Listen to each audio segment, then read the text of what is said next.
Saludos, estimada comunidad académica, agradecidos con la Universidad Nacional Abierta por fomentar este espacio para la promoción de la academia.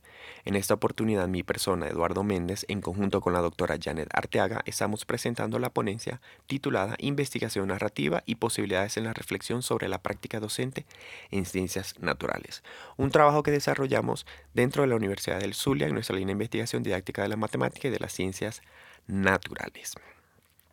Mm, ver más allá de la experiencia docente significa profundizar precisamente en los significados que los docentes y que los educandos atribuyen al desarrollo de este proceso y su didáctica en el aula.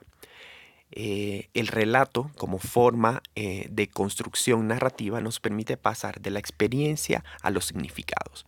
Es por esto que es necesario profundizar en lo que sienten los actores, en cómo ven el proceso, cómo lo viven, cómo lo sienten, para poder derivar de esta forma los significados que atribuyen. De esta manera, la investigación narrativa nos permite profundizar en términos de experiencia en lo que se desarrolla en el aula. En este sentido, la experiencia nos permite contextualizar lo que se enseña, quiénes enseñan, quiénes aprenden y además el proceso que viven cuando se desarrolla pues, la enseñanza de las ciencias naturales.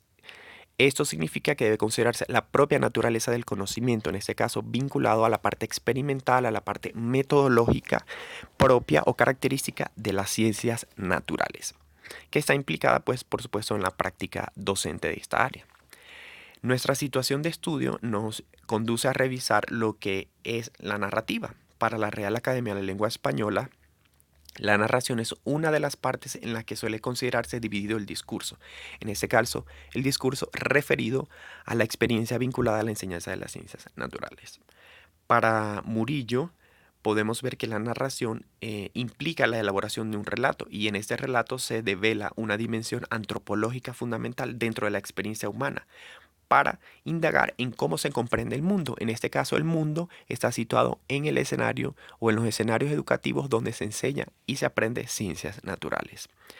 Seguidamente, como lo plantean Salazar y Moreno, vemos el aporte histórico que las narrativas conducen dentro de la recolección de experiencias en la enseñanza de las ciencias naturales. Esta perspectiva de hechos, eventos, actores, acontecimientos importantes en lo que ha sido la enseñanza y el aprendizaje de las ciencias naturales.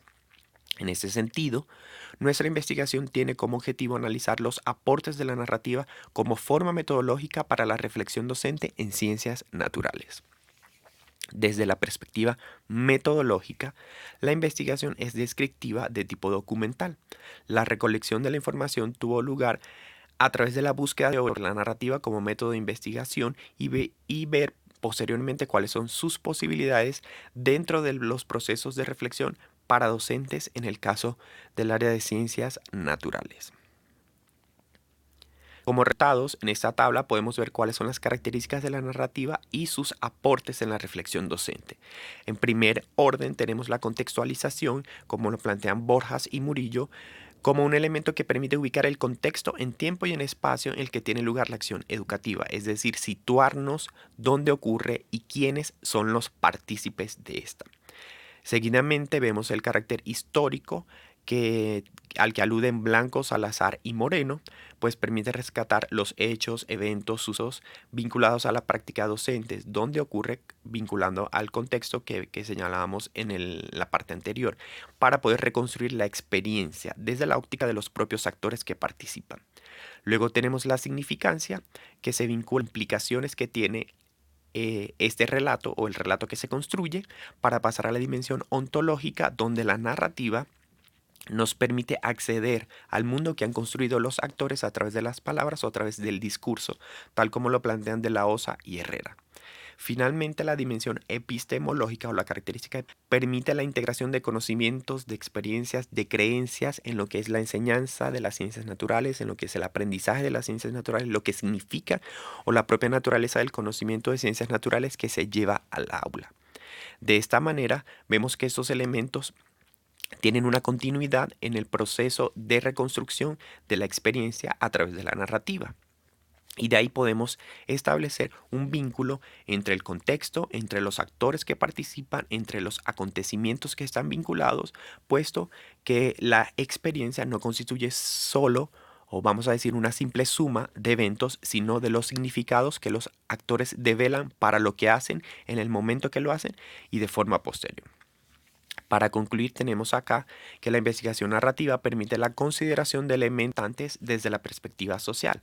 Esto significa abordar desde la perspectiva de los sujetos que participan en la enseñanza y el aprendizaje, desde lo que sienten, desde cómo viven, el proceso en que se ubican y cómo integran sus conocimientos, ofrecer una visión propia de la realidad de lo que se enseña en el aula de las ciencias naturales. En este sentido, también podemos decir que el enfoque narrativo integra una perspectiva ontológica en la que el discurso de los actores y la visión que tienen de la realidad se vincula o permite la integración de formas en las que se concreta lo que es las ciencias, lo que significa enseñarlas, el por qué y el para qué. De esta manera consideramos que estos significan referentes teóricos importantes para poder partir o tomarlo como referente, como punto de partida para los procesos de formación que desarrollan los docentes. Es decir, esto permite que los docentes se sitúen en lo que hacen y a partir de esas realidades identifiquen algunos obstáculos, algunas situaciones, problemas que desean transformarse. Y consideramos que es un punto de partida importante para los procesos de formación precisamente por considerar el contexto donde tiene lugar la práctica en la enseñanza de las ciencias naturales. Saludos, estimada comunidad académica, agradecidos con la Universidad Nacional Abierta por fomentar este espacio para la